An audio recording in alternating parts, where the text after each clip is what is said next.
The wheel of the carriage jolted, and for a terrifying second, Sansa thought the gold cloaks had found them.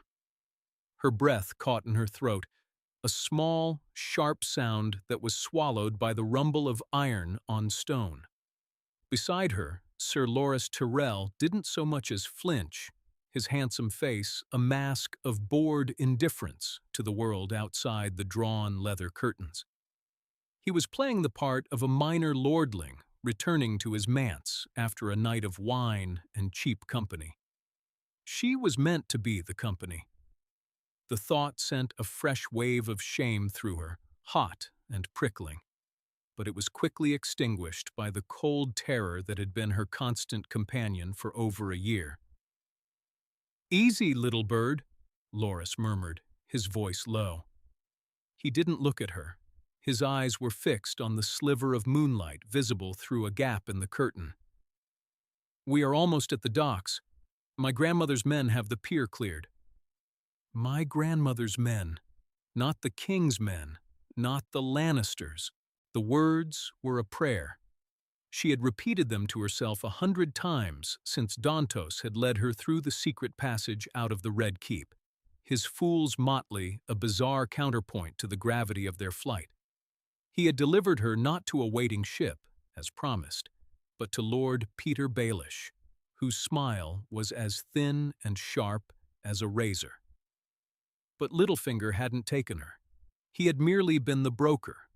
The true buyers were waiting. Olenna Tyrell had looked her up and down, a shrewd merchant assessing livestock. "She's taller than I'd imagined," the old woman had said, her voice dry as dust. "And prettier than the rumors. Good. Beauty is a weapon, child. It is high time you learned to wield it." Then she had been bundled into this carriage with the Knight of Flowers, and the city began to fall away behind them. They were meant to be married, her and Loras. That was the plan whispered in the gardens, the sweet promise Margaery had made, a life of sunshine and song in Highgarden. But Littlefinger, in his eagerness to curry favor with the Lannisters, had let the secret slip. She had seen the way Cersei looked at her that morning, a hungry, triumphant glint in her green eyes. She knew. They all knew. The summons would have come by nightfall.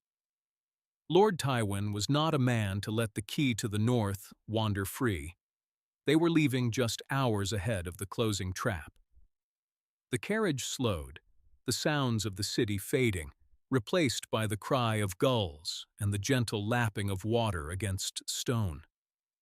Loras finally turned to her. In the gloom, his face was all sharp angles and shadows. "When we board, you are my cousin from the Shield Islands.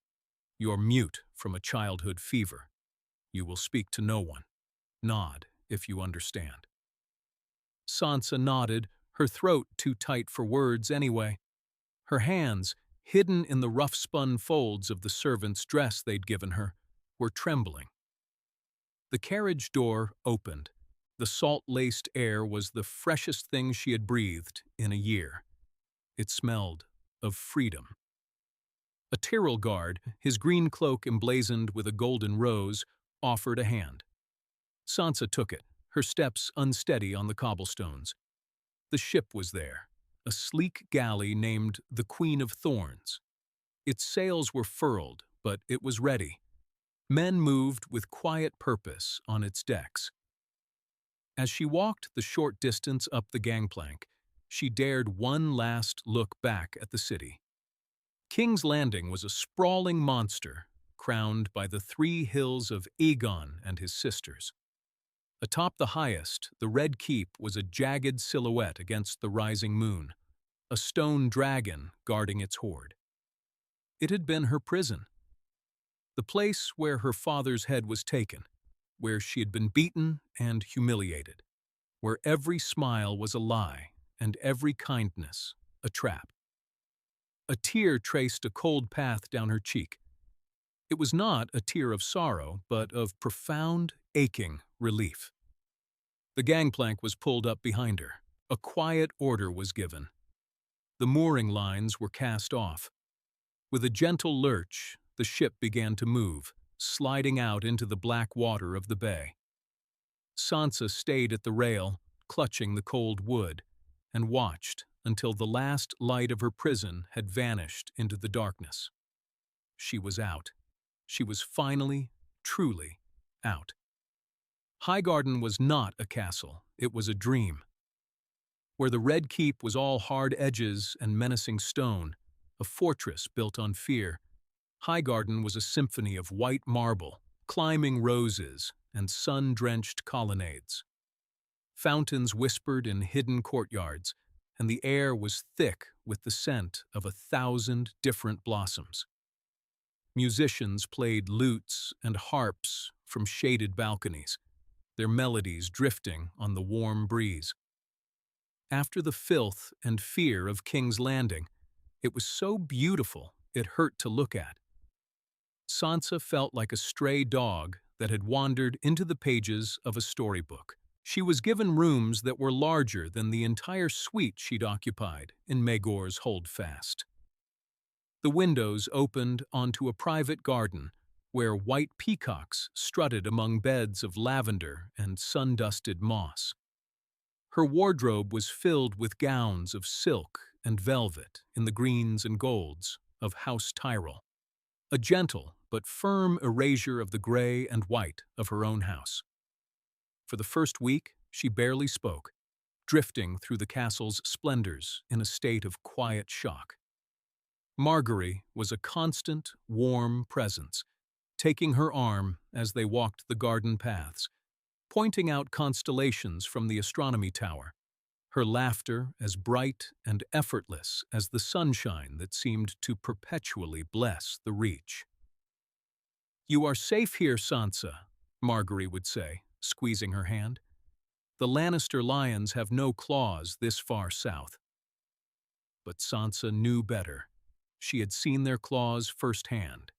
Safety was an illusion, and as kind as Margaery was, it was her grandmother who held the real power in this sun-kissed paradise. Olenna Tyrell summoned her for tea every afternoon in a shaded pavilion overlooking the Mander. The old woman's eyes, bright and sharp as a bird's, missed nothing. They dissected Sansa's posture, the slightest tremor in her hand as she lifted her cup, the carefully neutral expression she had perfected in King's Landing. "Stop that," Olenna said one afternoon, rapping her cane on the marble floor for emphasis. "That vacant little smile. It's what they teach girls to do in the capital, isn't it? To be pretty and pliable and silent. It's a tool for survival there. Here, it is an impediment. You are the daughter of Eddard Stark. The blood of the first men is in your veins. Try to remember that." Sansa's smile faltered. "You are the key to the north," Olenna cut in, waving a dismissive, wrinkled hand. "A fact that has caused me no end of trouble. Tywin Lannister is furious. He has sent a raven formally demanding your return, accusing us of kidnapping a ward of the crown. My son, the oaf, sent back a polite refusal." She snorted. "Politeness is a fool's currency when dealing with a man like Tywin. He doesn't want politeness. He wants his key back." Fear, cold and familiar, coiled in Sansa's stomach. "He will send men."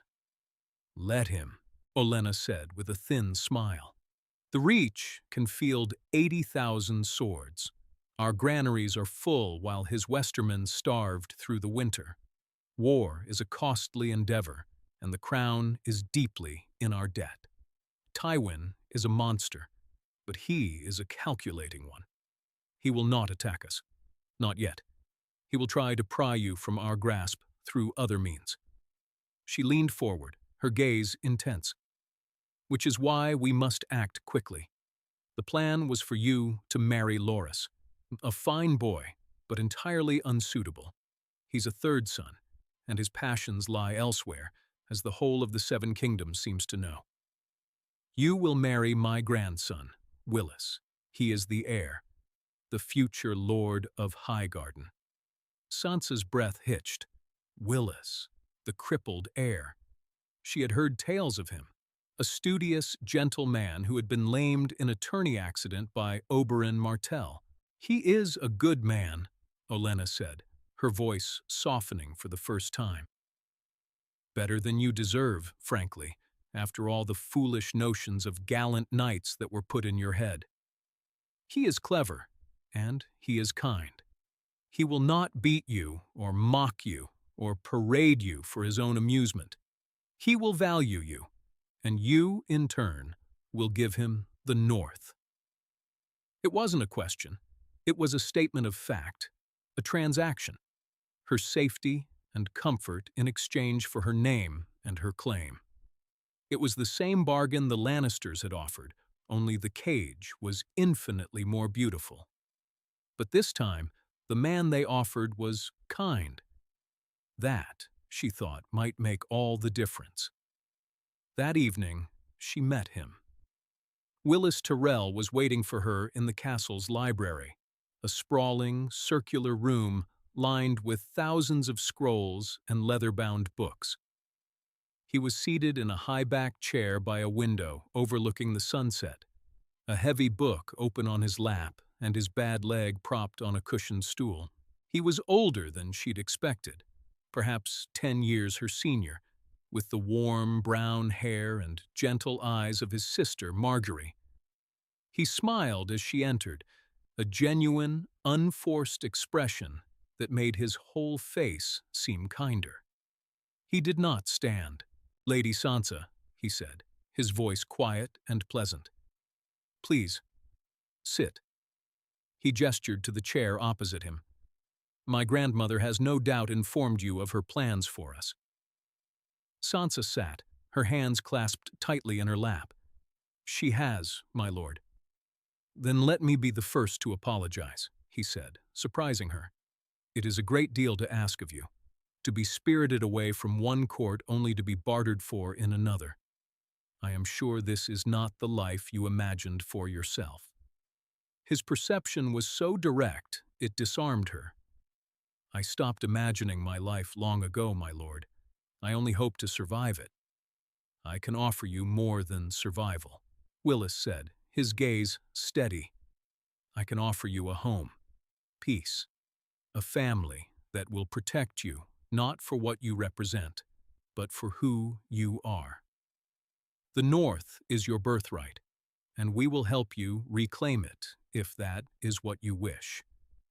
But your happiness, Lady Sansa, that is not a political commodity. It is a thing of value in itself. I will not command you to marry me. The choice must be yours." She looked at him, truly looked at him, for the first time. She saw the intelligence in his eyes, the gentleness in his smile, the subtle strength in his posture despite his infirmity. He was not a dashing knight like Loras or a cruel prince like Joffrey.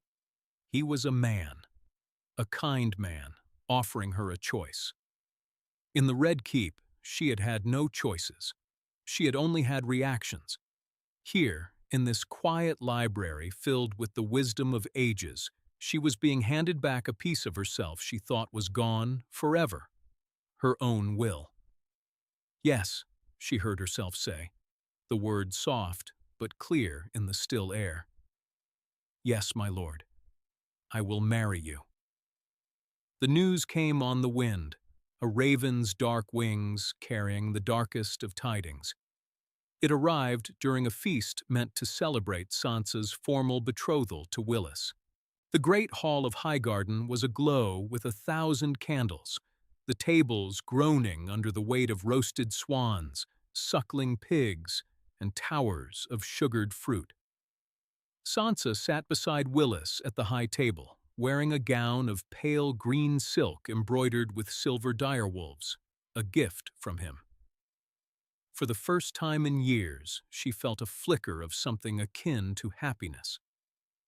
Then the Maester entered, his face ashen, a sealed scroll clutched in his hand. He went straight to Lord Mace Tyrell, who broke the seal with a flourish, his booming laughter dying in his throat as he read. The silence spread from the high table like a stain, silencing the music and the chatter. Olenna snatched the parchment from her son's trembling hand. Her lips tightened into a thin, bloodless line as she scanned the words. She did not speak. She simply handed the scroll to Willas. Sansa watched his face, saw the blood drain from it, saw his hand, resting on the arm of his chair, clench into a fist. He turned to her, his gentle eyes filled with a sorrow so profound it stole her breath. "Sansa," he said, his voice a raw whisper. "There was a wedding, at the Twins." And then he told her. He told her of the feast, the music, the bedding ceremony. He told her of the closing of the doors, of the song that played, of the crossbow bolts that flew. He told her of her brother, Robb, the young wolf, king in the north, cut down in a butcher's betrayal. He told her of her mother, Catelyn, her throat slit after watching her firstborn die. He told her of the northern army, slaughtered to a man, their banners trampled in the mud and blood of Lord Walder Frey's hall. The Red Wedding. They were calling it the Red Wedding. The world dissolved into a meaningless hum. The candle flames blurred. The faces around her became distorted masks. Her brother was dead. Her mother was dead. Everyone was dead. She was the last one, the last Stark. The weight of it, the sheer, crushing loneliness of it, was a physical blow. A choked, animal sound escaped her lips, and then the world went black. She awoke in her chambers, the heavy velvet curtains drawn against the sun. Willas was sitting by her bed. He had not left her side. For 3 days she did not speak. She ate only when he coaxed her, a spoonful of broth, a sip of water. The grief was a vast, empty country, and she was lost in it. Willas did not press her. He simply sat, sometimes reading to her from his books of history and poetry. His calm presence, a silent anchor in the storm of her sorrow. On the 4th day, her grief began to recede, leaving behind something harder, colder. Rage. A pure, clean rage that burned away the tears. She sat up. "Tywin Lannister did this," she said. Her voice was a croak, but it was steady. Willas nodded slowly. The Freys and the Boltons held the knives, but the gold was Lannister gold. Rose Bolton has been named the new Warden of the North. He holds Winterfell. "My home," she whispered, the word tasting of ash. She thought of its gray stone walls, the warmth of the glass gardens, the godswood with its ancient, weeping face. All of it in the hands of the man who had helped murder her family. "Sansa," Willas said, taking her hand. His was warm and steady. "Listen to me. This changes everything. Before, you were the key to the North. Now, you are the North. As long as you live, the Bolton claim is a fraud. As long as you are here, under my protection, Tywin Lannister has not won. He has only traded a Stark wolf for a Bolton leech. The Northern Lords will not stomach it for long." He was right. Her grief was a private agony, but her life was a public weapon. Her survival was an act of defiance. She was no longer just a frightened girl running for her life. She was the Lady of Winterfell, the last of her line. She was the living embodiment of the North's rebellion. "My grandmother wishes to see you," Willas said softly. "She is convening the council." Sansa swung her legs out of bed. She walked to the wardrobe and pulled out the green and gold gown she had been meant to be married in. She let it fall to the floor. From the very back of the wardrobe, she retrieved the first dress she had worn in Highgarden. a simple gown of gray wool, the color of a winter sky, the color of her house. She put it on. When she turned back to Willas, her face was calm, her eyes as cold as ice. "Let's not keep the Queen of Thorns waiting," she said. The small council of Highgarden convened in the Manticore chamber, a circular room whose walls were lined with maps of the 7 kingdoms. It smelled of beeswax and old parchment. Lord Mace Tyrell sat at the head of the table, looking flustered and out of his depth. Olenna sat to his right, a formidable, unmoving gargoyle of black silk. Willas guided Sansa to the seat beside him. The lords of the Reach, Rowan, Tarly, Hightower, were all present, their faces grim. "The girl is here," Olenna announced, her voice cutting through the tense silence. "Let us dispense with the pleasantries. Tywin Lannister has sent another raven. He congratulates us on the Crown's victory over the northern traitors. He informs us that Rose Bolton is the new Warden of the North, and that to seal the alliance, Lord Bolton's legitimized bastard, Ramsay Snow, will be married to Arya Stark."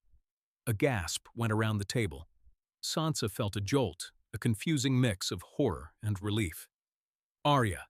They thought they had Arya, but Arya was gone, lost since their father's death. "It's a fraud," Sansa said, her voice ringing with certainty. "My sister is gone. They are marrying the Bolton boy to an impostor to legitimize their theft of my home."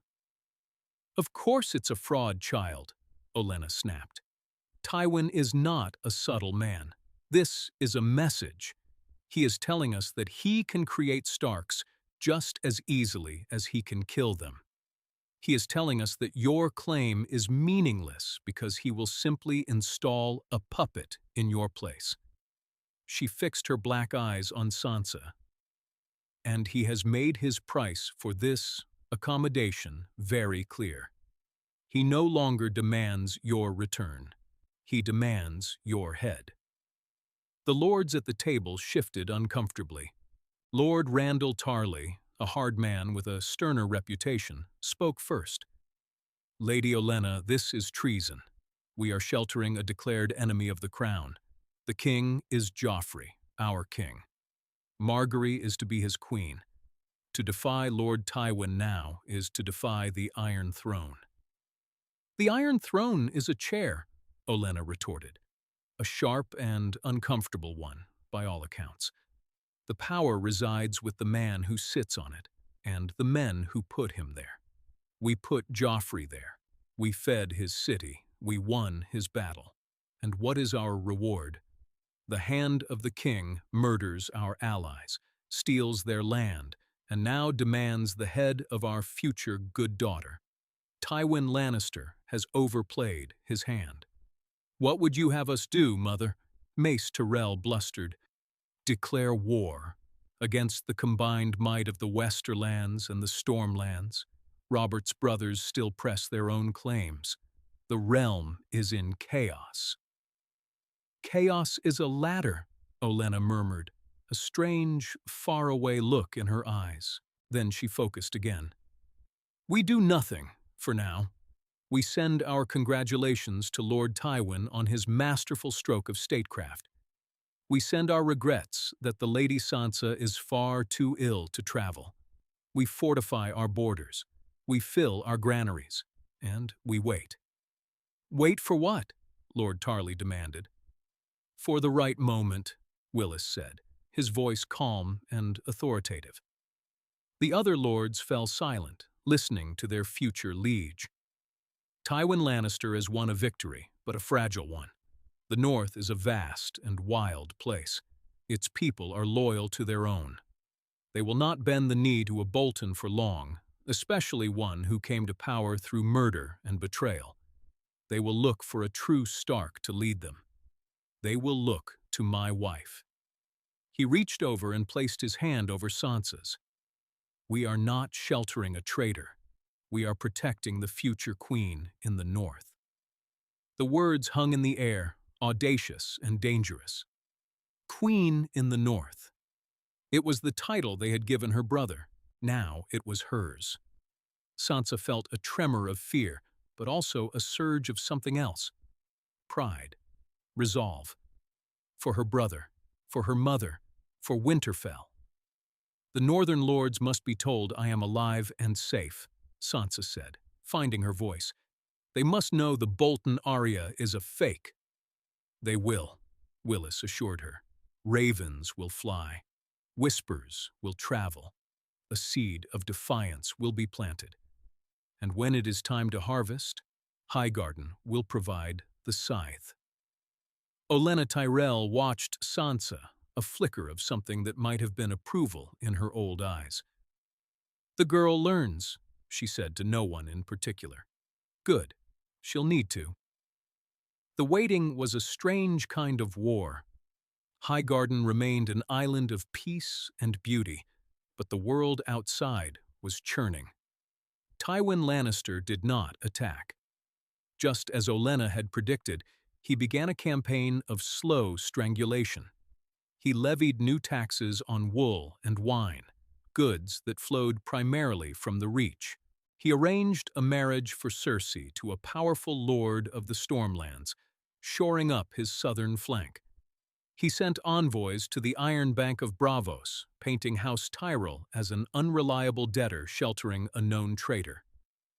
Life for Sansa became a careful routine of study and preparation. Her mornings were spent with Willas in the library, not reading poetry, but histories of war and diplomacy. He taught her the lineages of the great houses, their strengths, their weaknesses, their ancient rivalries. He showed her how a well-timed shipment of grain could be more powerful than 1,000 swords, how a carefully worded letter could turn a king's ally into his enemy.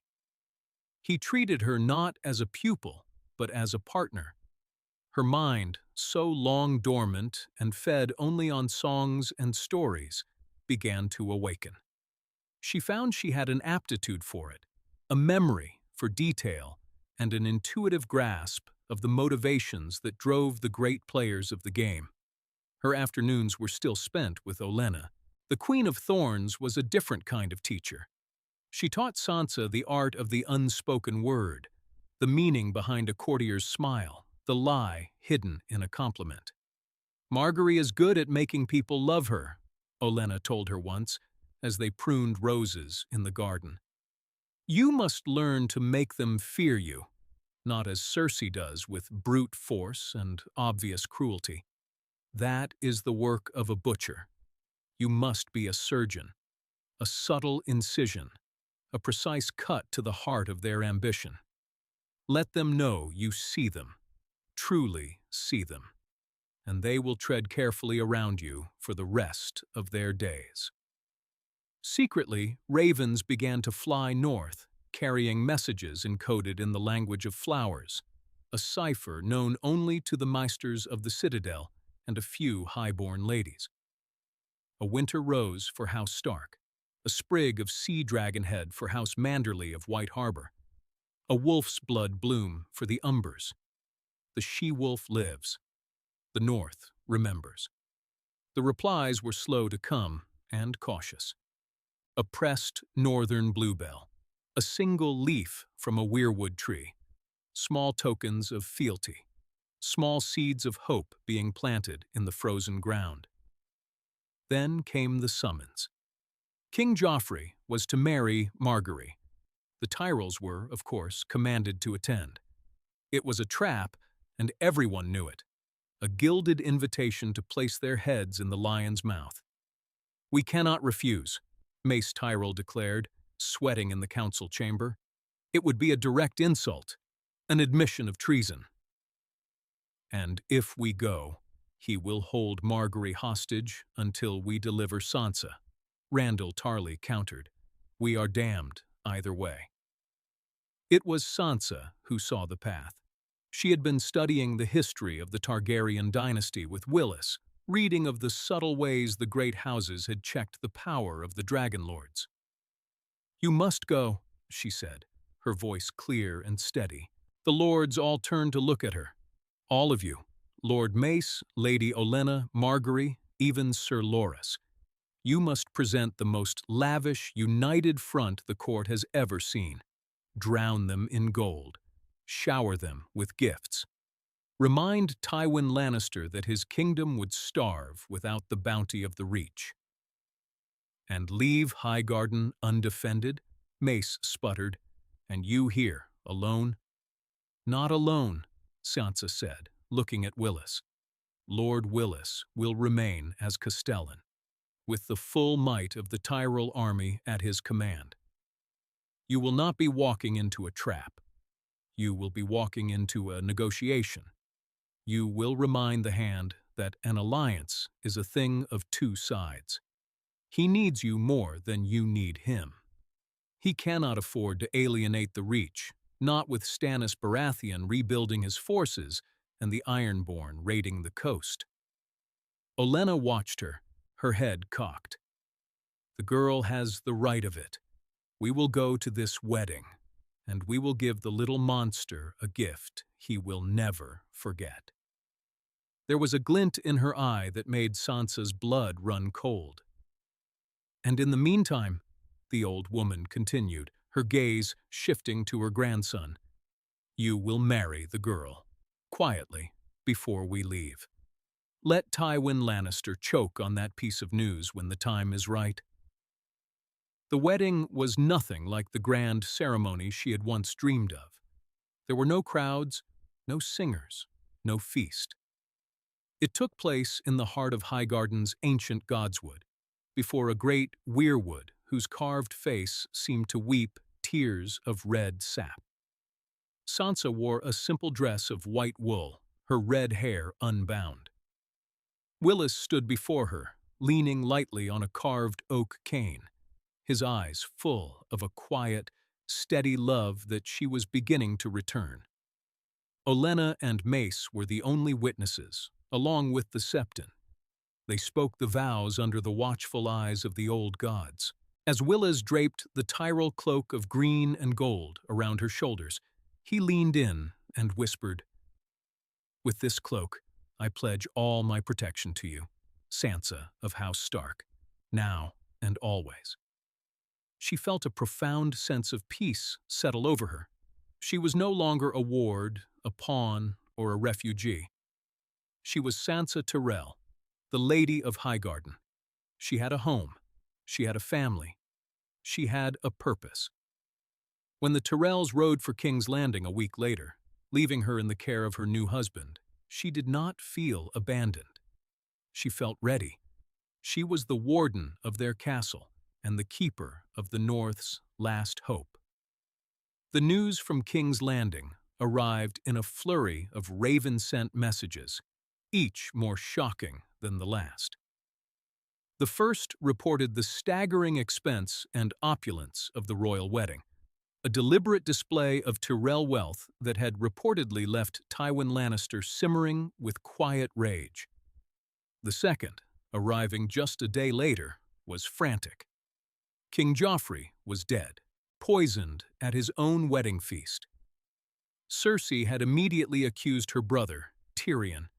The dwarf had been arrested. Sansa and Willas read the message together in the library. Sansa's hand went to her mouth in shock.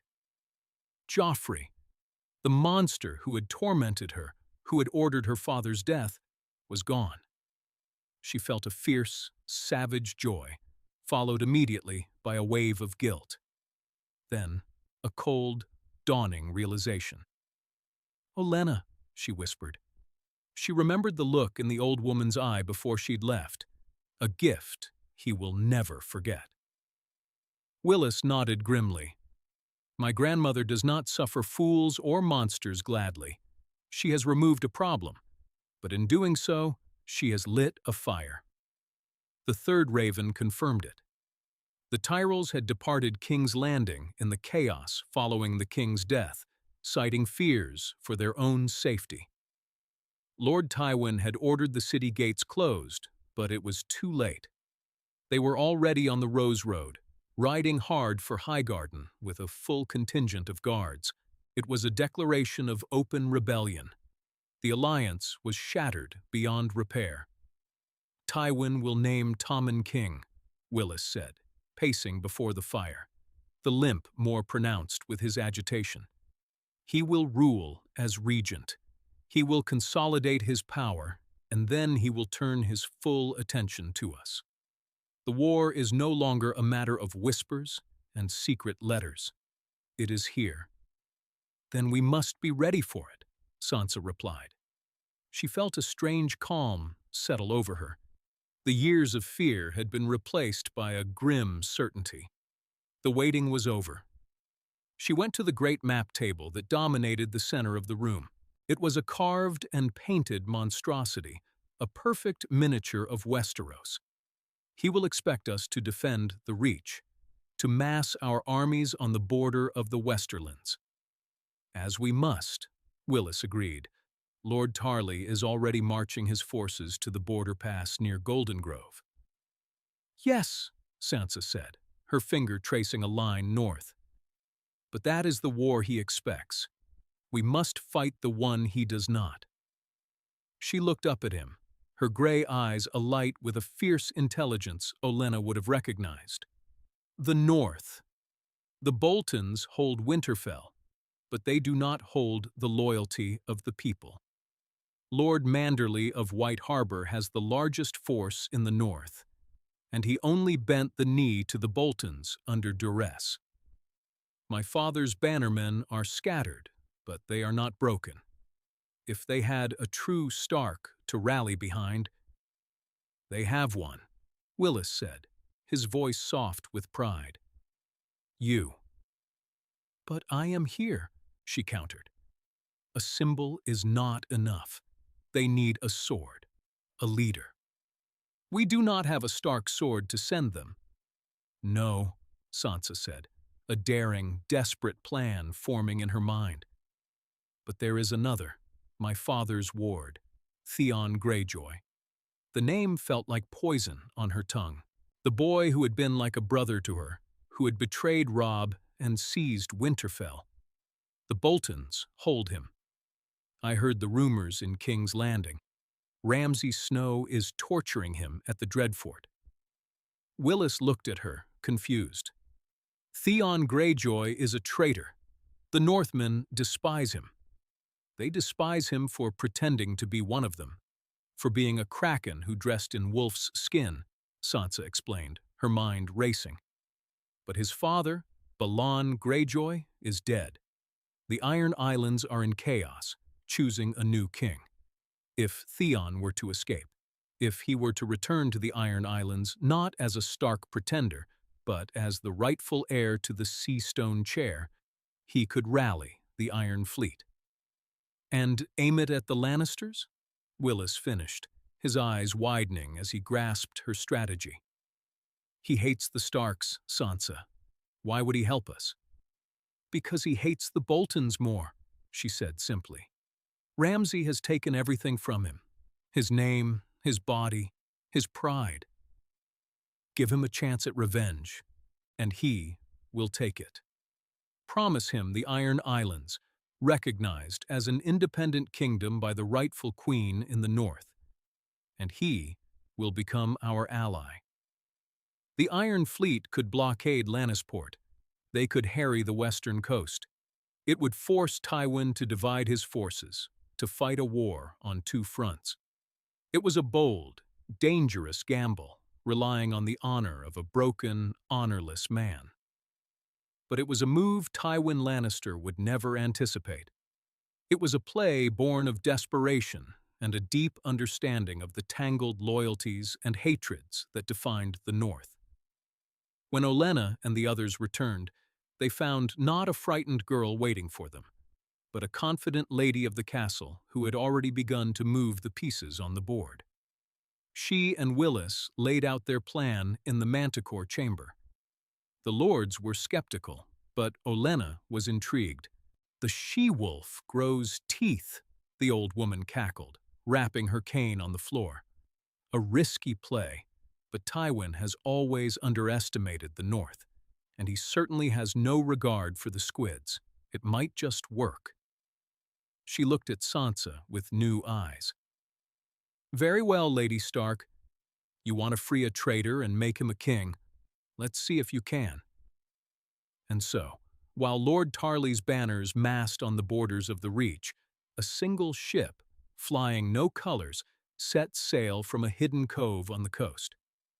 It carried a small party of elite Tyrell soldiers, a maester skilled in the healing arts, and a letter sealed not with the golden rose of Highgarden, but with the gray wax of a direwolf. It promised a broken man a crown in exchange for his revenge. The war for the soul of Westeros had begun, not with the clash of armies, but with a whisper of hope sent to the darkest dungeon in the north. The world had tried to break Sansa Stark, to use her as a pawn in its cruel game. But here, in the sun-drenched safety of Highgarden, she was finally learning how to play. The cost of her safety had been the lives of her family. The price of her revenge would be a kingdom. She looked out from the highest tower, northward, toward the home she would one day reclaim, and for the first time felt the cold, hard certainty of a queen.